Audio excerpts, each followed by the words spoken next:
Magandang hapon sa inyo, Ginoo. Ano po yung maipaglilingkod ko sa inyo? Kapitana, balita ko, magaling daw kayo mag-solve ng mga problema ng inyong constituents. Tulungan niyo nga ako dito sa karinderyang scammer sa lugar namin. Teka lang po, ngayon lang po ako nakaranig ng karinderyang scammer. Oo, Kapitana, meron yan sa amin. Magkakatabi pa sila. Diyan kami sa Baclaran. Samuel Masiniba ang ngalan ko. Magandang hapon po sa inyo, Ginoong Masiniba. Ano po itong binanggit ninyo kaninang karinderyang scammer? Hindi ako reklamador, Kapitana. Kaya lang matagal na itong gawain nila na to. Siguro oras na para matimbog sila sa kalukuhan nilang to. Ang luto nilang pansit. Isa lang ang pansit sa mga dami nilang luto. Paborito ko kasi. Oh no! Sampol yung pansit nila, Kapitana. Parang ano lang siya. Parang ginisa sa mantika na nilagyan ng toyo. Good luck kung may makita kang sibuyas man lang o bawang. Oh no! Yung mga hinahanap pong sangkap sa isang pansit, hindi ko nakikita. Oh no! Magkano po ba ang bawat serving ng pansit sa karinderyang ito? Yan naman ang kinagandahan, Kapitana, kasi sa halagang 10 piso, murang-mura, abot kaya, pangmasa. Solve ka na. 10 piso lang, solve ka na. Buti pala may nabibili pa pong ganyan sa panahon natin ngayon. Mura na yun. Sabi nyo nga, solve po kayo. So, murang-mura na po, 10 piso. Bakit nyo naman po nasabi na scammer sila? Oo nga, Kapitana. Mura. Kaya lang, wala yung manghinahanap ng sangkap sa isang lutong pansit. Isa-isahin ko sa'yo na, Kapitana, para maunawaan mo kung ano yung pinupunto ko, ha?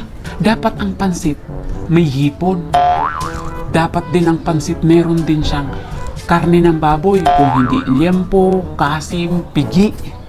O mas masarap kung merong lechon na tinagtad. Dapat marami-rami yung sibuyas sa bawang. Yung tamang-tama yung pagkakagisa, Kapitana. Dapat, di ba, Kapitana, ang isang pansit, merong carrots at repolyo. Yung medyo half-cook lang, para pag kinain mo, medyo crunchy siya ng konti. Tapos, di ba, Kapitana, dapat mas mabango ang pansit kung merong celery. Mas maganda rin kung merong chicharon. Yung crunchy pa, half-cook.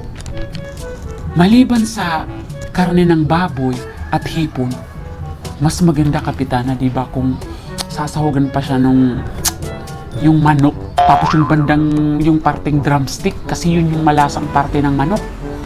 Mas masarap, Kapitana, kung ang gagamitin na pansit yung pansit bato ng Bicol, o kaya pansit Malabon, tapos or kaya pansit habhab.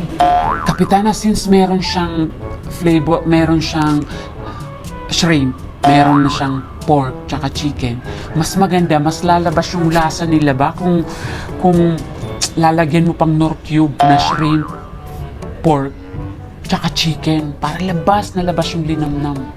So, nai-imagine nyo na ba, Kapitana, kung ano yung pinupunto ko? Kung ano yung hinahanap? Kahit ikaw, Kapitana, ano yung hinahanap natin bilang suki? Pag bibili ka ng pansit, kaso wala ang mga yun. Kaya ako natawag silang scammer. Bigla nyo naman po akong ginutom, Ginoong Masiniba. Bakit? Cook po ba kayo? Kaya alam nyo yung masarap na sangkap sa pansit? Ay, hindi, Kapitana. Nakikita ko lang siya sa TV, sa commercial. Tapos minsan nakakadaan ako sa mga masasarap na restaurant. May mga luto-luto dyan. Nakikita ko lang. So, kahit di ko man siya nalasahan, tingnan mo pa lang, alam mo na masarap. Tapos nga pala, Kapitana, mas maganda kung hindi ko nabanggit yung lalagyan mo siya ng, alam mo yung pampaasim, kalamansi. Ay, oo naman po. Pang ano talaga dyan, pampasarap sa bandang dulo, yung kalamansi. So, Ginoong Masiniba, kung halimbawa po lahat ng sangkap na nabanggit ninyo nandoon sa pansit na o-orderin ninyo, magkano man po yung budget ninyo? Ganun pa rin, Kapitana. 10 piso. Hanggang 15, laban ako. Pero 20, medyo mahal na yan. Ang lupit ng problema ninyo. Pangkalawakan. Oo, tama ka, Kapitana. Malupit talaga ang problema ko. Ay, hindi po ninyo na-get yung ibig kong sabihin. May idea po ba kayo kung magkano yung mga sangkap sa masarap na pansit na gusto ninyo? Mura lang yan, Kapitana. Mura lang yan. Wala akong idea, pero alam ko mura lang yan eh. Hindi ako namamalengke kasi bago ka makarating palengke, 3 rides. Tapos pag magluto ka, gagamit ka pa ng uhugas ka pa, gagamit ka pa ng dishwashing paste, tapos gasol pa. Diba? Simula kasi, Kapitana, umaga hanggang gabi, talagang doon ko lang inaasa yung pagkain ko sa karinderya. Yung hipon po, 350 ang kilo. Yung baboy, nasa 220 pataas ang kilo. Yung sinasabi po ninyo na masarap na lechon, nasa 550 ang isang kilo. Tapos yung manok naman po, nasabi ninyo na drumstick, nasa 160 pataas ang kilo nun. Tapos po yung repolyo, nasa 80 ang kilo. Yung carrots, nasa 110 ang kilo. Yung chicharo po, na sinasabi ninyo na masarap, nasa 250 pesos po, 1/4 pa lang. Yung celery na papabango, nasa 80 pesos ang kilo nun. Yung paminta, nasa 250 ang kilo. Yung mantika, nasa 190 pesos ang 1 litro. Yung Solein po ngayon, bumapatak na sa 750 pesos, 11 kilograms. Yung mantika, nasa 190 pesos ang 1 litro. Yung toyo, ang 1 litro, nasa 90 pesos.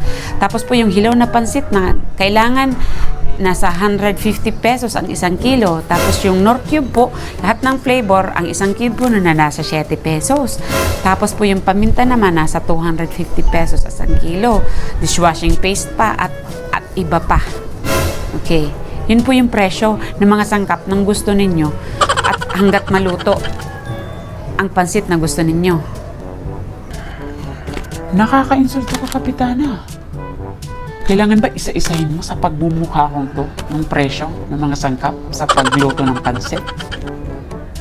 Opo, kailangan kong isa-isahin sa inyo ang sangkap at ang presyo ng mga sangkap na gusto nyo sa isang masarap na pansit.